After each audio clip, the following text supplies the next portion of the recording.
This video will be divided into two parts. The first part will be about semen retention facts. So what science has to say about semen retention. I got 4 articles that I want to show you, and the second part of this video will be semen retention theories. So theories of my own, my personal experience on semen retention, and also my personal understanding of semen retention. Let's begin with the semen retention facts. Now, the first thing you need to know about semen retention is that research in this domain are extremely poor.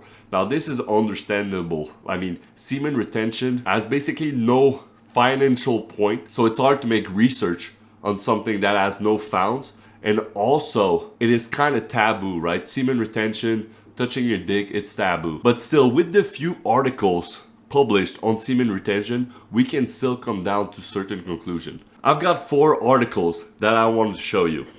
Let's begin with the first and second one. In the first and second article, they measured testosterone levels after ejaculation and then at a certain time period of abstinence, and then measured testosterone levels again. Now, on the first study, I believe they measured testosterone levels every single day, and they found that on the 7th day, there was a 145% peak in testosterone levels. And on the second study, they found that after 3 weeks on semen retention, there was a significant increase in testosterone levels. Now, I don't believe they give us number in the study I read, but this is still great results. Now, those 2 studies, they were small studies, so we cannot just jump to the conclusion that semen retention increases testosterone because of only these 2 small studies. But with the next studies that I'm going to show you, I think you're going to have a better understanding of how testosterone levels actually increase when on semen retention. The third study. Now, this is not a study made on semen retention. It talks about prolactin and what are the effects of prolactin. Now, prolactin increases by about 400% after ejaculation, and I think that lasts about an hour. So for 1 hour, you have 400% more prolactin, and prolactin decreases testosterone. Now, this is why after ejaculating, whether you had sex or you fap, you don't want to usually go again, right? You kind of have that period of time where you're not lustful anymore. Well, this is exactly it. It's because of prolactin, because of the hormone prolactin. So one could argue that if you're always increasing your prolactin every single day, we will see a decrease in testosterone. And even worse if you're masturbating and ejaculating multiple times a day, because then your prolactin levels will just be through the roof. And prolactin has been shown to also cause erectile dysfunction. I've heard stories of guys that they were masturbating multiple times a day, and after a certain time of doing that, repeating that day after day, their dick became soft. They couldn't get hard anymore. And I think that might be because of prolactin. So their testosterone at those times when they couldn't get hard anymore was probably so low. Now, there's also this 4th study about androgen receptors, AR.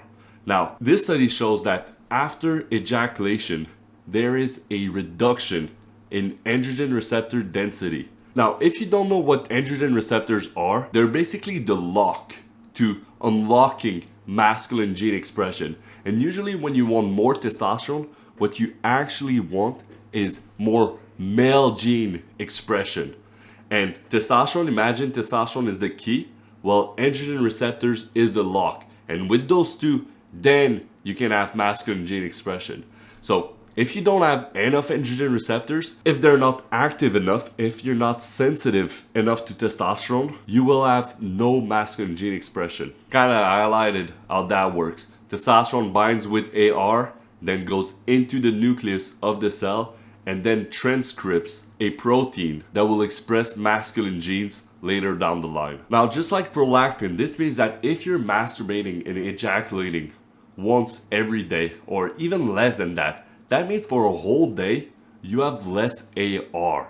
And if you have less AR, you have less masculine gene expression. Now, what does that relate with testosterone? Well, testosterone, the goal of testosterone is more masculine gene expression. Masculine gene expression is your increase in muscle growth. So this shows that not only your testosterone drops, but also your androgen receptor density. I believe the data on semen retention are not that strong, but if you're able to make links into your head and use personal experience to show that those links are real, I believe we might be onto something here. Now, let's talk about semen retention theories. I divided this part into 3 parts. My personal experience, my personal understanding, and stories. Let's talk about my personal experience. Now, you need to know that I've been dabbling with NoFap for like 3-4 years now. Before I ever had a girlfriend, I was on a NoFap streak of like 250 something days. And I had to work up there. I was failing multiple times. But during me on NoFap, I was not on full semen retention. I was on a good level of semen retention, but since I have wet dreams, so ejaculating during the night, during my sleep, well, I never got like a semen retention streak of like more than 3 weeks. But still, I felt the effects. But when I got into a relationship, I was still on NoFap. I mean, I've been on NoFap for more than 2 years now. But even if you're not fapping and you're in a relationship, you might still be ejaculating because you're having sex, right? Makes sense. Now I had to start semen retention in a relationship. I had to hold to my seed. So before ejaculating, I had to stop having sex, do something. I'm not gonna go into details, but I started semen retention in my relationship and I felt the benefits again. I felt an increase in mood. Usually after ejaculating, I always feel somewhat depressed, like somewhat low in energy. But when I started semen retention, that went away, and I even felt an increase in energy as if I had more testosterone. Now, before, in the start of my relationship, I've been with a girl for 2 years now, but I knew that when I would ejaculate before going to the gym, I would have a worse gym session. So I will always try to avoid sex before going to the gym. But now, on semen retention, I always feel good, always feel ready to go hit the gym. So what is my personal understanding of all of this? Well, I believe that our bodies is the most advanced technology this world knows. Now, you would understand what I mean if you studied a little bit of biology.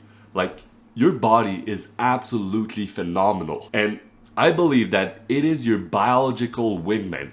Now, this sentence is extremely important. Your biological wingman. If you are not reproducing, which is one of your main goals on this earth is to reproduce, or else if humans were not reproducing, you would not be here today. Well, if your body feels that, I believe that it will upregulate your androgens to assure that you are able to reproduce. And if you increase testosterone, if you increase androgen receptors, that gives more masculine gene expression, making you look more like men, girls wanting you more.